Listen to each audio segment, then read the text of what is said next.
Absolutely. Why? Why? Because you should want to protect those who are weaker than you. Why though? If it's just a matter of you saying because you're stronger, then you switch. What you're doing is switching your case use here, which is fucking. It's equivocation. It's pissing me off because it's not even genuine. You're making the equivocal case that wait a second. Right? Men generally are stronger than women, so therefore should protect them because generally stronger people should protect weaker people. Yes. Okay, that follows in that aspect. Mm-hmm. You're a bit stronger, right? Yes. You have some sort of like duty or obligation to protect those weaker than you. Mm-hmm. But when you're in a situation like the fucking Titanic, mm-hmm. right, where your strength differential doesn't fucking matter at all, okay. right?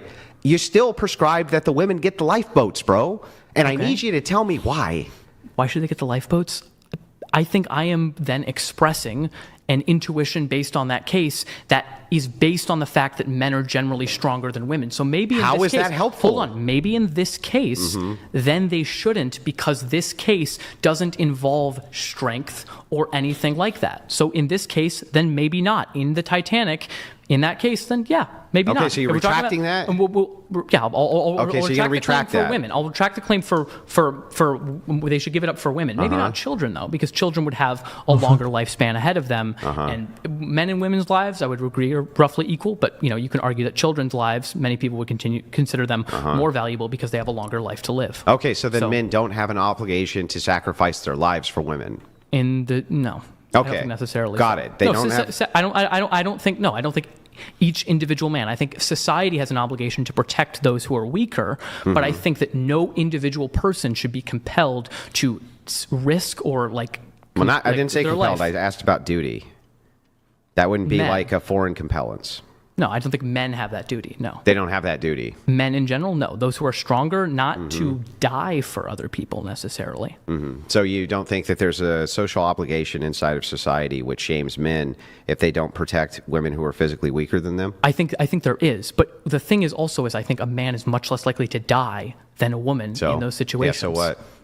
So then it's much less likely. But he's much more likely to be shamed for not interjecting himself in the situation, which would mean that he actually would be more likely to die than the women. And I think it's because he's stronger. Yeah, but that actually would increase his risk of death over women. All right, Andrew. And the average man would increase the risk of death if they're interjecting more than women, yeah? Okay. Sure, what's your point? Is that correct? Yes, what's your point? Okay, so then you're assisting with a bias against men. No. With the social shame of men. Do you think that men, because they're the stronger sex, should interject on the behalf of people who are weaker than them? If they are stronger. If they're strong, and on average they're going to be. Yes. Then what you're doing is interjecting them into significant amounts of danger over the weaker sex. It's not on the basis that they're men. It's on the basis that they're stronger. Yes, so but the bias selection's still going to apply to men. Fine. So it would apply. So are you endorsing disparate impact theory here? I'm just really confused. What is disparate impact theory? The idea that if something overwhelmingly affects a group, then therefore it ought to be considered prejudice or harm against that group. So, for example, if a policy was passed and it overwhelmingly disproportionately affected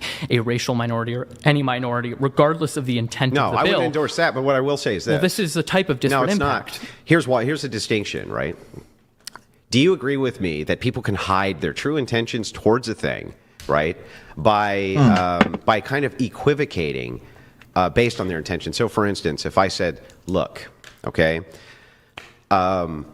this isn't a bias against midgets, but I just think that people who are 3 feet and below shouldn't work in Hollywood, right? Okay. I'm not biased against midgets, though, right? I'm universally applying that standard to all people, but who does it disproportionately affect the most? Yeah, it does affect them. But now, hang on. If I held a bias, a secret bias against midgets, I really fucking hated them, right? Would that be a really good way for me to enact my will, my hatred towards those midgets by making that universal claim that all people 3 feet and under shouldn't work in Hollywood? Sure, but Andrew, what would the benefit be of banning those people from working in Hollywood? I'm just saying things like they can't get hurt as easy. Can't get hurt. Yeah, people who are 5 feet and above, they don't get hurt as easy as people who are 3 feet and below. Especially when you're on Hollywood sets and things like that. If you were making then standards that were, I mean, we have this. Do you think it's prejudicial? It would universally apply to all people. Then do you think it's prejudicial that we hate children because we have what height, I'm saying, because we have height limitations on rides at roller coasters? So hang on. Is that prejudice I'm not against making them? the claim that you can't make even universalized prescriptions based on safety. I'm asking a specific and narrow question. which is that if I hated midgets, would it not then follow that if I was making prescriptions, right, that seemingly on their face were a bit absurd, seemingly a bit on their face absurd, right, but did universalize them by saying it's for all people, but the inaction of that really was going to disproportionately affect midgets, that it might stand to reason that That is Well, trying to get to the meat. the only criterion here. I don't, if I dated a woman and she had better sex with another man, and for other reasons, like for example, in relationships. Would you want her to tell you about it? The sex can be great. Yeah, would you want her to tell you about, like, oh, John ate my pussy so much better than you? Not during the act or something like Yeah, that. but In that way, I think that would be What if she weird. was like, can you just do this like John used to? Would you be okay with that? Andrew, there is a difference. And would you between answer my question? Would you be okay with that? Not in that language. Why? Not Not in that language. What you mean? in that language. Why?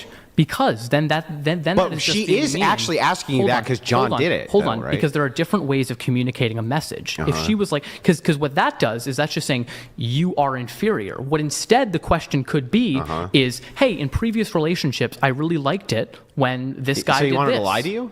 No, I don't want her to lie Why to is she me. asking you to do this thing, though? If she's asking you to do the thing, and in her brain, she's asking you because this other guy John did it. and she really likes it, right? Wait, no, she can tell me that it's another guy. So can you do this thing that John used to do? I really liked it. During the act or just in conversation? Yeah, in conversations. Sure. Yeah, that's fine. Yeah. Okay, so you wouldn't mind hearing about that? No. It wouldn't bother you a bit? No. I mean, if she's constantly talking about the sex that she's had with other guys, then that would be a little bit strange. Now, let me ask you this. How do you think it would go over if you were with your Yeah, girlfriend and you that's were like, look, the problem is that, like, Stacy used to really suck my dick good, and you just don't.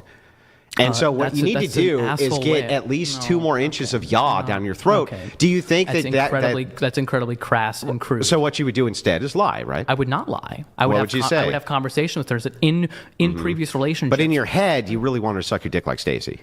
I think you can, but I just don't think you have to say it in such like But you know obtuse language, how you Andrew. can do it without lying? Oh, you don't have sex with anyone ever. Isn't that true? And be a virgin. How is that not having sex with anyone ever? Wait, before you have sex with one person. So Okay, necessarily, if we're talking about before, Andrew, exactly. that's a really uncharitable. No, it was interpretation of what totally I was charitable. saying. You No. were obfuscating. No, I was not obfuscating. You were obfuscating. So the question is, right? Why would you not prefer, if it led to more happiness for your woman, she was actually objectively happier, right?